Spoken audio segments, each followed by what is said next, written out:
Sam Howard, obviously. I'm going to run through a few things tonight. I am going to brain dump on you. So what that means is literally I'm just going to be vomiting forth a ton of information. But this is all from an artist standpoint. So hopefully by tonight you should have a basic understanding or a very strong understanding of how to set up a rig in Maya. So I've got a couple of examples here, but before we go forward, the end result, I understand, is actually you're using Unity? Yeah. Yes. Yeah. Okay, we're going to talk a little bit about those things. Mind if I? Yeah, you're good to respond. I'm good. All right. I have been in the industry for going on my 17th year now, and I've worked for a lot of companies, an awful lot of companies, and I am everything from a senior character or lead character artist all the way to a director to I have been an animator. I went to Animation Mentor, I went to Brigham Young University, and I also went to the right here. I actually started here. Okay, so 17 years ago, I was sitting in your seat, and I didn't realize where I was going to go from there. I was actually trying to get into the movie industry, thought that would be kind of cool, and wound up getting into the video game industry. And so, I've been in it a long time. I'm old.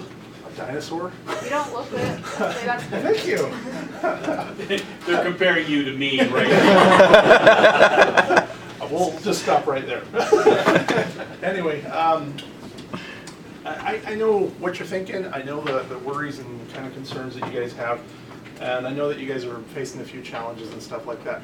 I realize, you know, it is late tonight. And I'm going to be going really fast to begin with. And I hope you guys can keep up.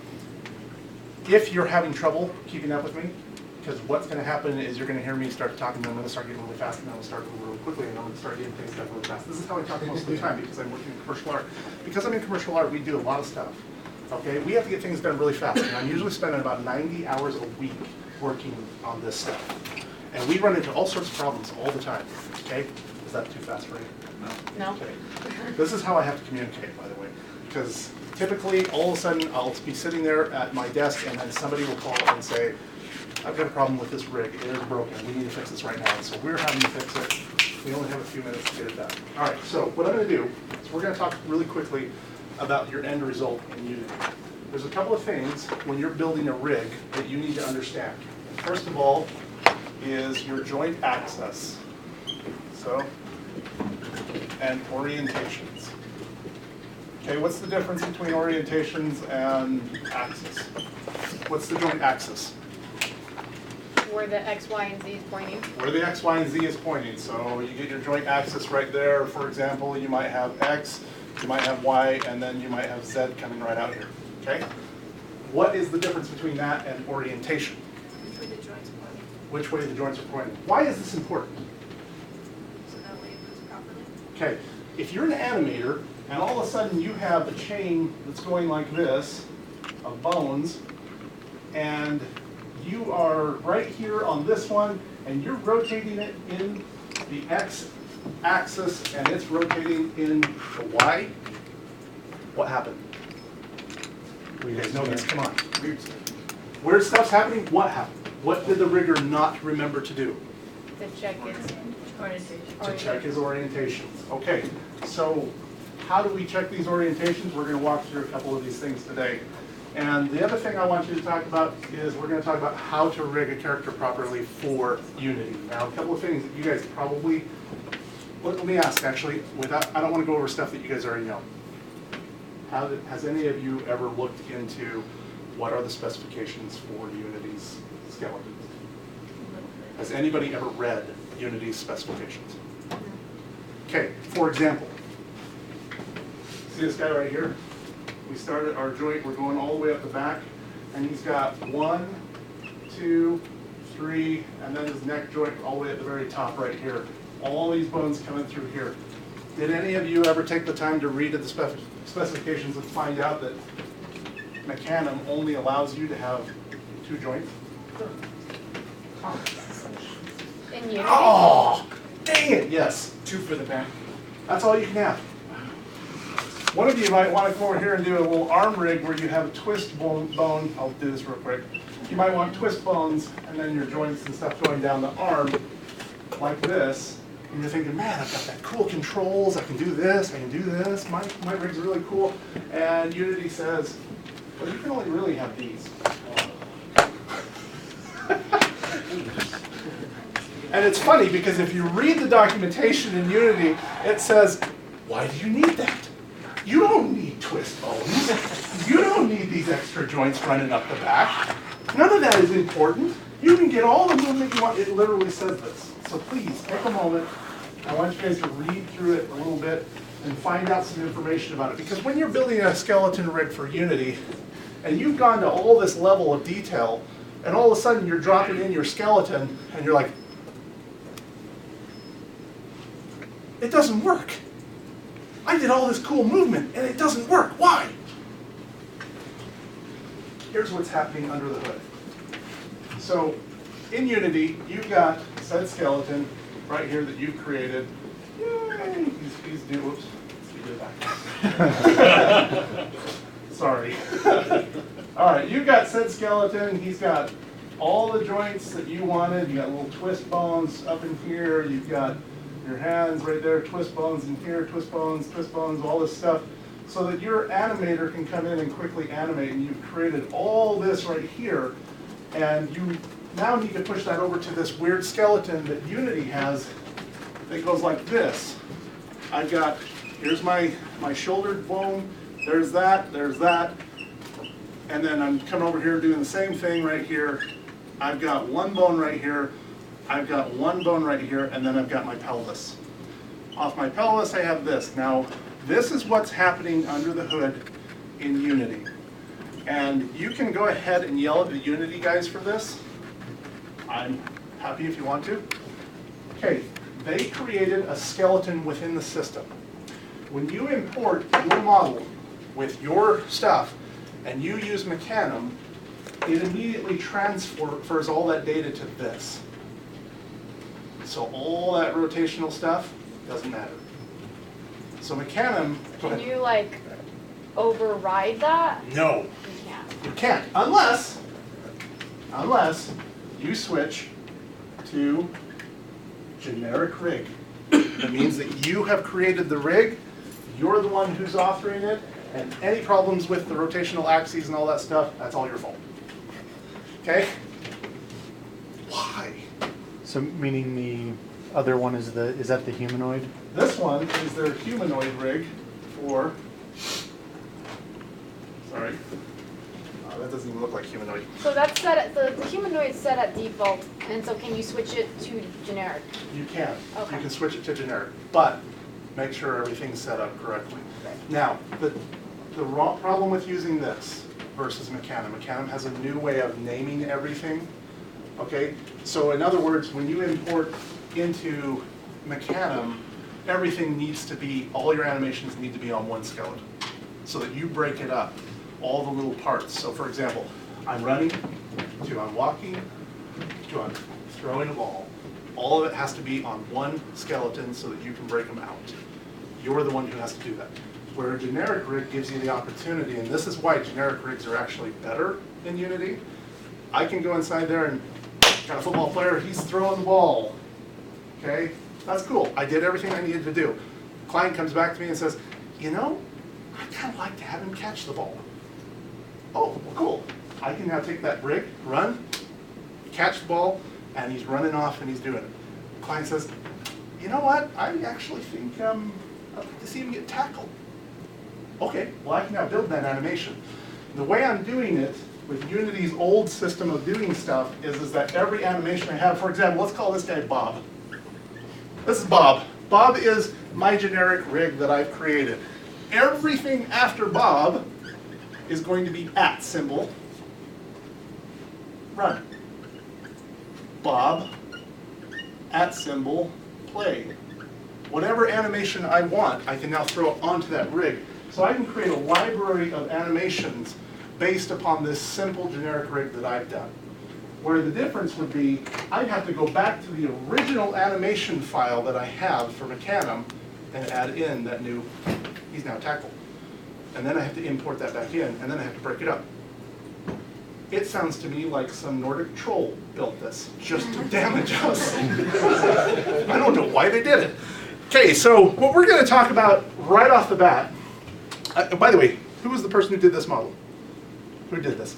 Good job, by the way. There were some things in here that really I thought were cool, and so some of this to you may not be like brand new, so just kind of bear with me, we'll talk about it, but it is going to be really fun to go through. So what we're going to talk about is joints to begin with, and our orientations and our joint axis. You have to understand this before you can rig. Now I saw a few rigs. Don't feel embarrassed. I'm not going to call anybody out. I saw a few of your rigs, and trust me, you have to understand, I don't get finished with work until around about 1 o'clock in the morning. I start at around 9 and I go all day long. So when I opened up a couple of the rigs, I was like, oh, they didn't. I'm just kidding, you guys. I'm totally playing with it. Sorry. No, there were some good things that you guys did, but what I noticed from a lot of you is that you really didn't understand joint orientation and axis. So I want you to look up here just to the front, and I'm going to drop in a basic joint into Maya, okay? And we are going to smoke this thing all the way to the end. It's going to be awesome. So if I come in here under the scale, I'm going to do this from the menus, okay? Because some of you guys, if I showed you my hotkeys and all my stuff that I have upside, if I dropped all that on you, you'd be like, what is he doing? How is he doing it? So we're just going to go from the menus, all right? So let me start first by hitting the home key, right? Is that Yeah. one? Yeah. Okay. Is that recording? I can't even tell it's recording. Click on the circle down on the bottom. next to That. next to the M OBS. and Maya. Not Chrome. Right there? That one, yeah. Yeah, that one. Are we going? Yeah. Yeah. All right. Okay, so I'm going to do from the menus and stuff like that. So as we go through this, if you have any questions, you're like, where was that? Okay, just ask. I'm going to slow down now. Okay, let's take a little break. That was fun, wasn't it? Who wants to sit through 15 to 20 minutes of me telling you about myself? Right? Who wants it? I don't want it. Okay, I want to get right into it. Let's get into the meat and bones. So, get it? Bones. All right, so we're going to create a joint here, and I'm going to open this up. Now, one of the things that Maya has, I can delete this now. Yay, see? Okay, delete. Okay, so one of the things that Maya does natively that no other package does, and by the way, this is because of Alias Studio. How many of you even know who Alias is? You do, I know that. We're old, okay? Before Maya became Autodesk, it was owned by a company called Alias, and it wasn't even called Maya. It was called Studio. Now today, Autodesk owns Studio, and it's used for stuff like creating cars, stuff like that. Super boring package. Oh my goodness. And then along came a company called Wavefront that went and bought into Alias, and they became Alias Wavefront. You guys need to know this because there's reasons as to why things are the way they are. You guys have been waiting, like I have, for the MyAx package. It hasn't happened. It probably won't ever happen. But Wavefront bought Studio, and Studio came in and said, we want to take the best tools out of Studio, and we want to create something that we call Maya. And it is named after the Mayan civilization. So Maya was built. It went on for years. Back then, do you remember, let me just ask, this is going to date both of us here. Do you remember Octane computers? Yes. Okay. Octanes were these high-end machines. Do you remember how much they cost? I don't know exactly. I think 80,000 or Yep, something. the Octane one was an $80,000 computer, and it was so great because it could run these programs. And then there was another program, or another thing that came out, was called the Octane 2, and it was cooler than the first one. The first one was this little blue box, and you're like, wow, it has so much power. It was awesome. You'd hit a button, you'd wait. And that was running Unix. That was way long ago. And then they got the Octane 2, which started to run a new program, which wasn't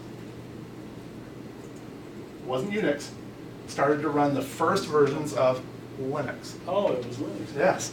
So Octane 2 ran Linux, and Maya went faster. It was cool because you actually see your animations moving in real time, but then you started adding in more bones. Now this is why I'm telling you all this. All of a sudden you got to a point where it was like, wait a minute, I can add in where I used to have, here's my head bone, here's my hip bone, here's my knee bone, this, and here's my hips coming off. There was no translation in the spine. There was the arm joint to that. You had no hand capabilities and stuff like this. And so this was all because of the Octane 2, and it came out and it was really cool. And we were just super excited. And I was at BYU at that point, and we had this whole lab full of them. Seriously, there is more power in this than there was in an Octane at that time. So it's kind of cool.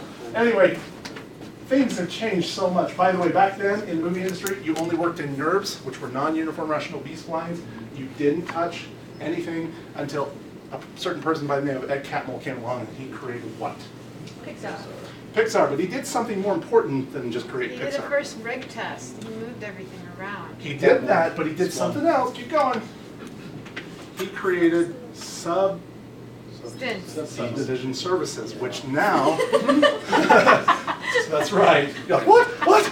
Okay, so he created sub-Ds, which was called the Ed Catmull Subdivision Surface, which they still own today, but Maya got a hold of the software and they built up and everything and stuff. At that point, Wavefront collapsed, which took Alias with it, and Autodesk was born.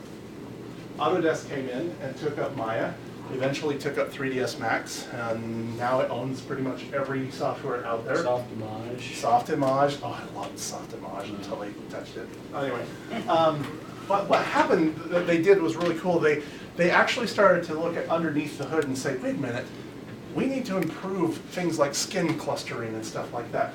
Where before with polygons, just polygon models, all you could have was rigid binding. So your character was like, he never did anything other than just, there was no movement whatsoever. And we're going to talk and do one of those tonight. We're actually going to set up a moving spine, which is going to be kind of fun. You guys are going to have fun with it. So, all right. I know I'm spending a lot of time on the board. I am going to get over to there. I know you guys are like, what? Let's get over there. So, let's talk about this. We're going to drop in a joint right here. Now, granted, I am not in the right size and stuff when I open this up. This is probably in meters, and I think this was done in centimeters. So just so you're aware, whenever you create something for Unity, you want to make sure that you're doing it in meters. Meters, guys. Trust me. All right?